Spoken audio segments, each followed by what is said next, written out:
Mahabub Nagar దేవరకద్రలో supari gang కలకలం రేపింది. BJP నేత ప్రశాంత్ రెడ్డిని హత్య చేసేందుకు పలువురు రెక్కీ నిర్వహించారు. కర్నూలు, కర్ణాటకకు చెందిన రౌడీ షీటర్లుగా తెలుస్తోంది. 2.5 కోట్లకు సుపారీ కుదుర్చుకున్నట్లు ఆడియో బయటకు వచ్చింది. దీనిపై ప్రశాంత్ రెడ్డి పోలీసులకు ఫిర్యాదు చేశారు. కాగా ఓ హత్య కేసులో ఆయన నిందితుడిగా ఉన్నారని తెలుస్తోంది. అన్నా నేను రూప్ సింగ్ అన్నా. చెప్పు అన్నా జర కాల్ముక్త ఏమనుకోకన్నా, నేను మధ్యలో కాలికెళ్ళి ఇరుక్కున్నా అన్నా. ఏమైంది? అదే అన్నా దేవరకద్రకు ఇంటికి అన్నా. ఏమే? అదే ఆ లొల్లిది ఇంటికి అన్నా, అట్లా గొడవ అయింది. అది నిన్న మొన్న పోలీసులు ఇట్లా వచ్చి ఫోటోలు చూపించారు అన్నా. ఏం గొడవ అయింది అన్నా? ఏం గొడవ అయింది? అదే ఇట్లా గొడవ, అదే అరుణాచలం అన్న కొడుకు లేడా అన్న నవీన్, వాళ్ళు పిలిచింటే నేను పోయింటి అన్నా. ఏంటికి పోయినావు? నువ్వేంటికి పోయినావు? ఆడికి ఆ కొడుకులు పిలిస్తే పోయినా అన్నా. జర తప్పైంది అన్నా, జర పిల్లలు అన్నారు మన కాల్ముక్త అన్నా. ఎవరు పిలిచారు? ఏడికి పోయినావు? నవీన్ పిలిచిండు. ఏం కోసం పిలిచిండు? ఫస్ట్ ఏమో ప్లాట్ గురించి అని పిలిచిరు అన్నా. ఏది? ప్లాట్ గురించి అని పిలిచిండే. ఫ్లాట్ గురించి అని పిలిస్తే పోయినా. దోస్తులు ఫ్లాట్ ఉంటే మాట్లాడిచ్చినా అయిపోయింది. అయితే ఒక రోజు ఏమైంది, ఇట్లా ఇట్లా సంగతి అని వాళ్ళ పక్కన వాళ్ళు ఎవరో చెప్పిరంటానా. ఏమని?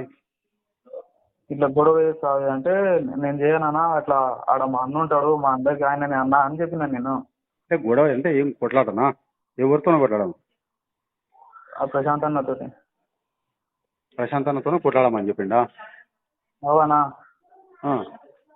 అయితే నేను పోనానా, ఆడ మా అన్న ఉంటాడు, నా ఇంటికి ప్రతి ఒక్క దానికి వచ్చింది, నా అతనికి, నా బర్త్డేకి, నా బిడ్డ బర్త్డేకి, నా పెళ్లికి వచ్చిండు, మా పిల్లల పెళ్లికి వచ్చిండు అని నేను చెప్పిన. చెప్తే సరేలే రుక్సింగ్ ఇంకా అని చెప్పి నాకు అన్నాడు. ఇట్లా పైసలు ఇట్లా ఆఫర్ ఇచ్చిండా అన్న. ఏమని ఆఫర్ ఇచ్చింది అన్న? 2 కోట్లు ఇస్తా అని చెప్పిండే అన్న. 2 లక్షలు ఇస్తానండి. ఎవరు చెప్పారు? నవీన్. ఎప్పుడు జరిగింది? ఇదంతా ఎప్పుడు జరిగింది అన్న? ఇది జరిగి సంక్రాంతి దగ్గరికి వెళ్ళి నడుస్తుందన్న. అంటే నీకు ఇస్తాను చెప్పిండా? నాకు ఇస్తా అని చెప్తే నేనేమన్నా, అదే పైసలు తీసుకొని పారిపోవాలి, అన్నకు గెలవాలని చెప్పింది నేను అన్నా. రైట్. బీజేపీ నేత ప్రశాంత్ రెడ్డిని హత్య చేసేందుకు పలువురు రెక్కీ నిర్వహించారన్నట్లుగా తెలుస్తోంది. మహబూబ్ నగర్ దేవరకద్రలో సుపారీ గ్యాంగ్ కలకలం రేపినట్లుగా తెలుస్తోంది. సో కర్నూలు, కర్ణాటకకు చెందినటువంటి రౌడీ షీటర్లుగా తెలుస్తోంది. ప్రజెంట్ దానికి సంబంధించి ఆడియో కూడా మనం విన్నాము. దీనిపై ప్రశాంత్ రెడ్డి పోలీసులకు కూడా ఫిర్యాదు చేయడం జరిగింది. కాగా ఒక హత్య కేసులో కూడా ఆయన ఉన్నట్లుగా నిందితుడిగా ఉన్నారని పోలీసులు చెప్తున్నారు. సో రైట్, దానికి సంబంధించి మనతో మాట్లాడడానికి బీజేపీ నేత ప్రశాంత్ రెడ్డి జాయిన్ అవుతున్నారు. లైవ్లో ఫోన్ లైన్లో అందుబాటులో ఉన్నారు మనతో ప్రస్తుతం. ప్రశాంత్ రెడ్డి గారు నమస్తే అండి. నమస్తే. విన్నాము, మేము ఆడియో సంభాషణ కూడా విన్నాము వారిద్దరి మధ్య. అసలు వాళ్ళిద్దరు ఎవరు అయ్యి ఉండొచ్చు అనుమానం వ్యక్తం అవుతున్నాయి. మీ అనుమానాలు ఏంటి అసలు? నేను ఇక్కడ నుంచి బీజేపీ నుంచి కాంటాక్ట్ చేసిన, దేవరకద్ర కాన్స్టిట్యున్సీ నుంచి. ప్రజలలో తిరుగుతాము. ఆ పాత కేసుల సంబంధించినటువంటి వ్యక్తుల లేకుంటే పొలిటికల్ మోటివ్ల ఎవరన్నా వాళ్ళకు ప్రోత్సహిస్తున్నా అనేది మాకు క్లారిటీ లేదు. నాకు కొత్త వ్యక్తులు నా చుట్టుముట్టు నేను బిజినెస్ విషయంలో మాబునార్ పోవడం కానీ, కోర్టుకు పోవడం కానీ ఇట్లా వెళ్ళినప్పుడు అక్కడ కొత్త వ్యక్తులు కనబడడం నాకు కొంత అనుమానంగా కనిపిస్తే నేను పోలీసులను ఆశ్రయించి నిన్న ఎస్పీ గారికి కూడా కంప్లైంట్ చేయడం జరిగింది. ఏందనేది పోలీసు వాళ్ళ ఎంక్వైరీలనే తేలాల్సి ఉంది. అయితే ఈ రూప్ సింగ్, నరసింహ అని ఇద్దరి మధ్య సంభాషణ నడుస్తుంది. అంటే ఇంతకు ముందు ఎప్పుడైనా పేరు విన్నారా వీళ్ళిద్దరిది? నరసింహ అనే అతను మాకు తెలిసినటువంటి వ్యక్తే, కానీ ఈ రూప్ సింగ్ అనేటువంటి నేను ఇంతవరకు చూడలేదు, పరిచయం లేదు. అయితే మీకు ఈ ఆడియో ఎలా బయటకు వచ్చింది సార్? అంటే ఇప్పుడు నార్మల్గా వీళ్ళిద్దరు హత్య చేసేందుకు రెక్కి నిర్వహిస్తున్నారు, ఈ కర్ణాటక, కర్నూలుకి చెందినటువంటి రౌడీ షీటర్లని మీకు ఎలా తెలుస్తుందంటే ఎలా మీ దగ్గర దాకా వచ్చిందనమాట? అంటే మాకు వాళ్ళ గురించి వీళ్ళు ఇట్లా మా వెనకాల తిరుగుతున్నారని మాకు తెలిసినప్పుడు, మాకు తెలిసిపోయింది అనే దాంట్లో మా మనిషికి వాళ్ళు ఫోన్ చేశారు. నరసింహాతను మా మనిషికి వాళ్ళు ఫోన్ చేశారు. వాళ్ళు బయటపడ్డదనే ఒక భయంతోనే వాళ్ళకి ఫోన్ చేశారు. అదేనా? 2.5 కోట్లకు డీల్ కుదుర్చుకున్నట్లుగా చెప్తున్నారు. అంత నిజమే అంటారా? ఇంకా వాళ్ళు చెప్తున్నది ఎవరైతే సుపారీ తీసుకున్నారో వాళ్ళు చెప్తున్నదే కానీ మాకెట్లా తెలుస్తుంది? మాకు తెలియదు కదా. ఇప్పుడు ఏమన్నా పోలీస్ ఎంక్వైరీలో ఇంటరాగేషన్లో వాళ్ళకి క్లియర్గా తెలుస్తుంది. అయితే పోలీసులకు మీరు కంప్లైంట్ కూడా చేశారు దీనికి సంబంధించి. పోలీసులు ఏం చెప్తున్నారు? ఇన్వెస్టిగేషన్ చేస్తూ ఉన్నారా? తప్పనిసరిగా ఇన్వెస్టిగేషన్ చేస్తాం. దీన్ని పూర్తి స్థాయిలో ఏముందో బయటికి తీస్తాము, మీకు భద్రత కల్పిస్తాము, మాకు టైం ఇవ్వండి అని చెప్పి మాట్లాడారు ఎస్పీ గారు. మీరు ఏమని ఫిర్యాదు చేశారండి?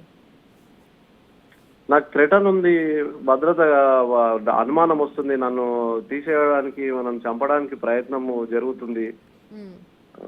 ఇదంతా మరి ఏ విషయంగా జరుగుతుంది అనేది మీరు ఎంక్వైరీ చేసి చెప్పండి.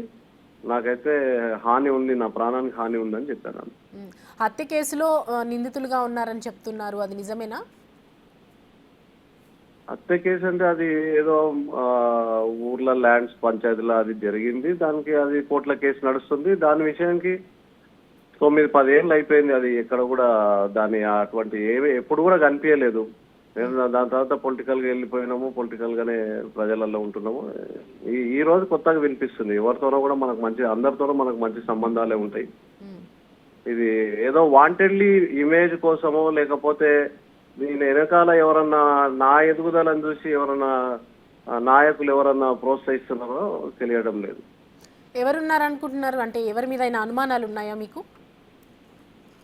ఇంకా పూర్తిగా ఇప్పటికైతే ఇప్పుడే జరిగింది కనుక ఎవరి మీద అనుమానం మనము తెలియంది వ్యక్తం చేయడము.